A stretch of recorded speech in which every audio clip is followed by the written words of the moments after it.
Shalom, perkenalkan nama saya Marini Pinis dan teman saya Setia Aboda.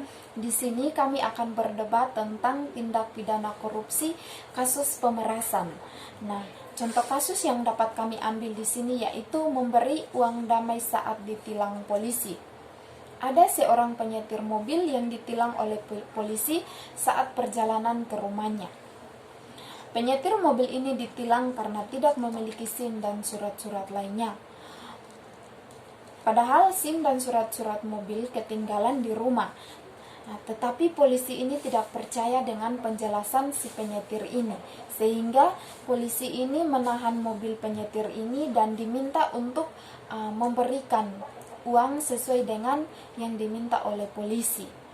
Nah, karena penyetir ini ada urusan penting dan ia harus buru-buru pulang, ia terpaksa memberikan uang sesuai dengan yang diminta oleh polisi. Nah, penyetir ini memberikan uang damai kepada polisi. Nah, setelah memberikan uang damai, penyetir ini langsung dilepas pergi oleh polisi. Mengapa sehingga terjadinya korupsi khususnya bagi para pengemudi? Contohnya tilang, padahal sudah ada undang-undang pemberantasan korupsi. Ya, Sophia, korupsi pemerasan ini sering terjadi dalam kehidupan kita setiap hari, dan bahkan di lingkungan saya itu saya sering dengar korupsi pemerasan ini sering terjadi. Itu mengapa? Karena polisi itu lebih mementingkan diri sendiri. Mereka ingin kaya, sehingga mereka itu melakukan korupsi pemerasan. Meskipun sudah ada undang-undang pemberantasan korupsi.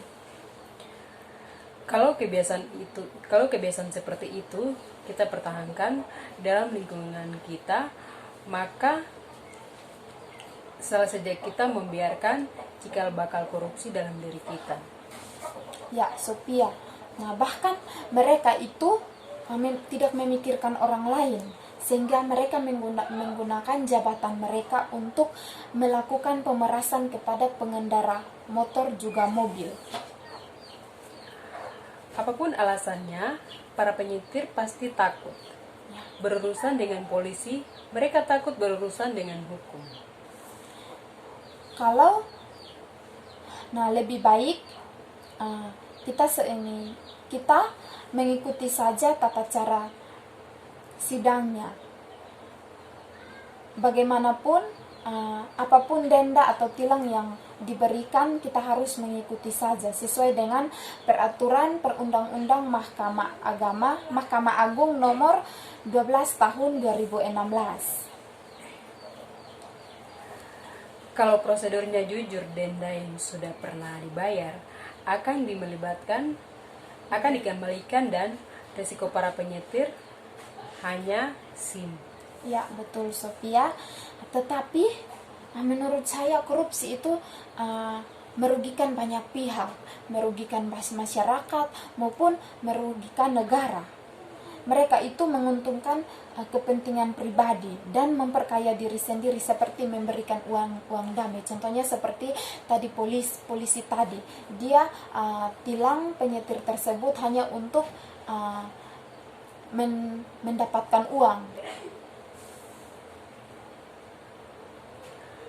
Korupsi itu merugikan banyak pihak dan orang lain.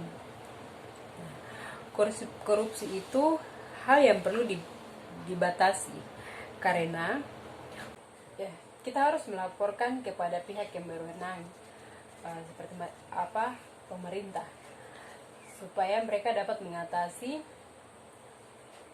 pemberantasan korupsi yang terjadi kepada para pengemudi motor atau mobil. Oh iya, Sophia. Tapi tugas itu adalah tugas dari polisi. Mereka harus menjaga masyarakat. Dan itu juga adalah tugas dari pemerintah kepada polisi. Mereka harus menjaga masyarakat. Contoh, kalau ada yang punya mobil, ada pengendara yang punya mobil, mereka itu tidak punya SIM ataupun STNK.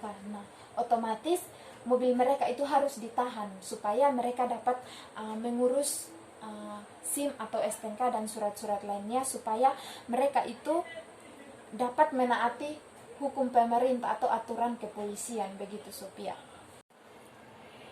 Iya, memang itu adalah tugas polisi kepada masyarakat. Tapi kenapa polisi lebih memeras kepada para pengemudi? Dengan contoh memeriksa kartu SIM dan STNK. Lalu para pengemudi yang mempunyai mobil ditahan oleh polisi. Nah, dengan cara seperti begitu mereka menolong masyarakat atau merugikan masyarakat. Nah, itu Sophia. Itu yang saya bingung. Terkadang polisi itu mereka tidak mengutamakan tugas mereka, tetapi mereka lebih mengutamakan memeraskan para pengemudi. Mereka merugikan pengemudi. Contohnya, mobil mereka ditahan karena tidak mempunyai SIM. Tetapi kalau pengemudi memberikan uang kepada polisi, pasti mobil mereka itu diberikan kembali tanpa memikirkan, supaya mereka bisa menaati aturan. Contoh, mereka bisa kembali ke tempat mereka untuk mengurus SIM, STNK dan lain sebagainya. Nah, itu adalah salah satu cara yang melanggar aturan pemerintah. Polisi itu seenaknya membuat aturan. Mereka itu lebih memeraskan para pengemudi dengan contoh. Mereka itu ada salah satu pengemudi yang tidak memiliki kartu SIM ataupun STNK. Lalu polisi itu bilang, oh, mobil kamu itu ditahan 1 minggu. Tapi pengemudi ini dia mengeluh kepada polisi. Dia mengeluh supaya mobilnya itu dikembalikan. Tetapi polisi itu meminta uang sebanyak-banyaknya kepada para pengemudi. Kalau tidak memberikan uang berarti mobilnya tidak dikembalikan. Nah, terpaksa para pengemudi itu memberikan uang kepada polisi. Nah, itu adalah salah satu tindak pidana pemerasan, korupsi kepada masyarakat. Itu adalah salah satu pelanggaran hukum. Mereka itu lebih memeraskan uang kepada para pengemudi tanpa memikirkan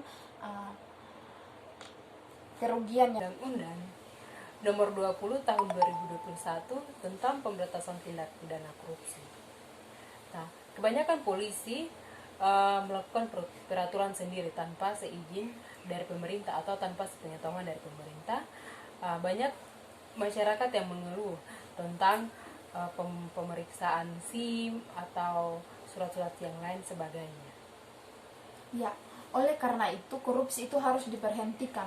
Korupsi itu harus diberantaskan sesuai dengan Undang-Undang Nomor 20 Tahun 2001 seperti yang Sophia bilang, supaya jangan ada kerugian dari masyarakat dan juga keuntungan diri sendiri dari pihak kepolisian.